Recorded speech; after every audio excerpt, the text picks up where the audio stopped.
demi kehormatanku, demi kemuliaanku, hai mal'un, hai yang terkutuk, hai iblis, kalaupun engkau selalu memperdayakan manusia, kalaupun engkau selalu menipu dan menggoda mereka sepanjang ruh mereka masih ada di dalam jasad, aku akan senantiasa memberikan ampun kepada mereka sepanjang mereka memohonkan ampun kepada aku.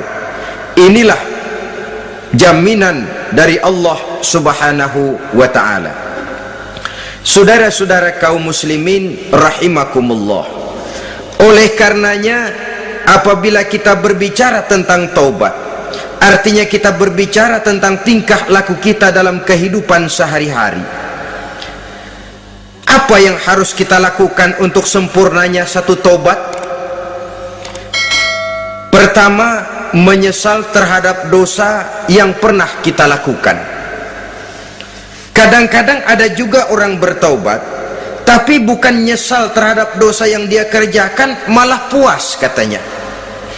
Dia ngomong sama teman-temannya, saya dulu zaman muda sudah kenyang judi, kenyang zina, kenyang mabuk-mabukan, sudah puas, sekarang tinggal benernya saja, saya sudah taubat. Taubatnya sih bagus, tapi puasnya itu yang jelek. Kenapa harus dikatakan puas? Bukan puas, menyesal. Menyesal saya dulu, kenapa hanyut terjebak dosa, kenapa tenggelam di meja judi, kenapa tenggelam di minum-minuman keras, kenapa hanyut kepada perbuatan munkar dan maksiat. Saya menyesal sekali, menyesal diperintah dan bukan malah puas. Dari rasa menyesal ini nanti timbul hal yang kedua, yaitu berniat tidak akan mengulangi lagi perbuatan dosa. Kalau menyesal tapi masih diulangi lagi, itu belum taubat yang sebenarnya. Saya kapok, menyesal, tidak mau minum minuman keras lagi, besok tidak ada minuman keras, malah pusing nyari kesana kemari, itu belum taubat yang sebenarnya. Jadi setelah menyesal, berniat tidak akan mengulangi lagi perbuatan dosa itu. Kalau menyesal tapi masih diulanginya lagi, itu sama saja dengan main-main. Saudara-saudara kaum muslimin rahimakumullah, barangkali itu yang orang namakan dengan taubat sambal namanya. Kita kalau makan nasi pakai sambal, pedesnya bukan main, repot, marah, ngomel, gila sambal pedes bukan main, taubat sama sambal. Tobat sama sambal katanya. Tapi 2-3 hari kemudian dia makan lagi, nggak ada sambal, nyari. Kemarin sudah tobat 2 hari kemudian malah nyari. Ini bukan taubat yang sebenarnya. Penyesalannya tidak diiringi dengan berniat untuk tidak mengulangi perbuatan dosa itu selama-lamanya. Saudara hadirin, kita sudah taubat, tidak mau lagi minum minuman keras. Datang teman, minum ya? Nggak mau. Kenapa? Saya sudah taubat. Yang benar, benar. Kalau dibayarin, tahu dah.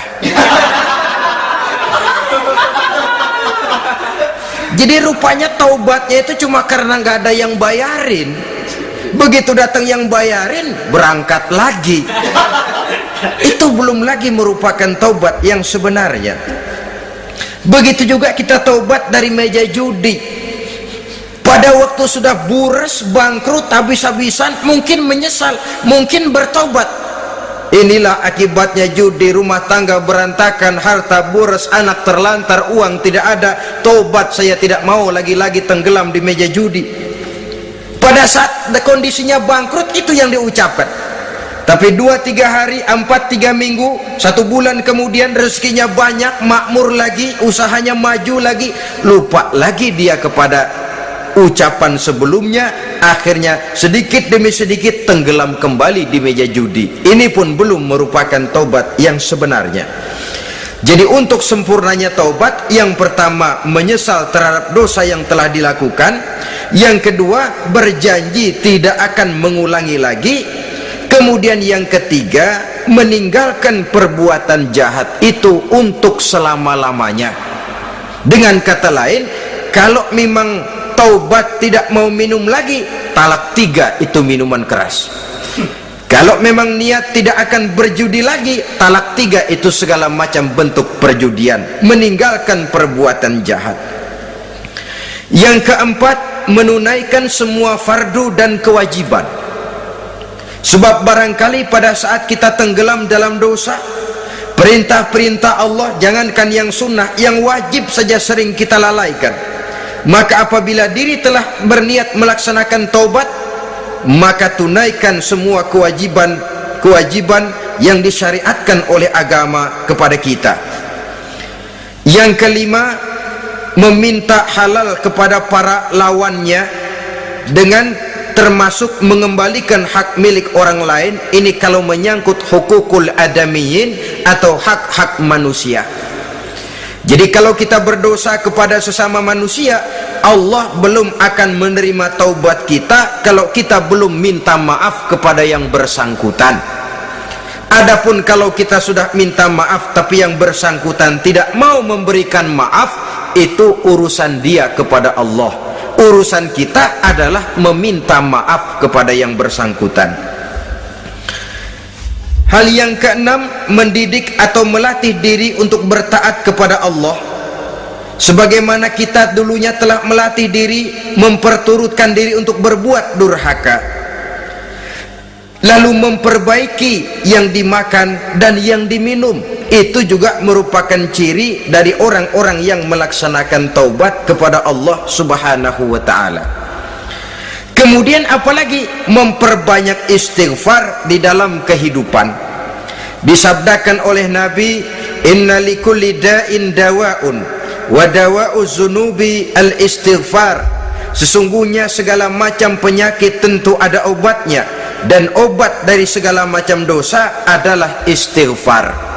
Saudara-saudara kaum muslimin rahimakumullah, jadi kalau yang terdahulu merupakan perbuatan-perbuatan konkret, maka yang terakhir ini taubat dalam bentuk ucapan berupa memperbanyak istighfar, memohonkan ampun kepada Allah Subhanahu wa ta'ala. Mari kita lihat dalam teladan hidup kita, manusia yang hatinya paling bersih tidak lain adalah Rasulullah sallallahu alaihi wasallam. Beliau sudah mendapat jaminan ampun dari seluruh dosa. Liyaghfir lakallahu ma taqaddama min zambika wa ma ta'akhkhar, kata Allah.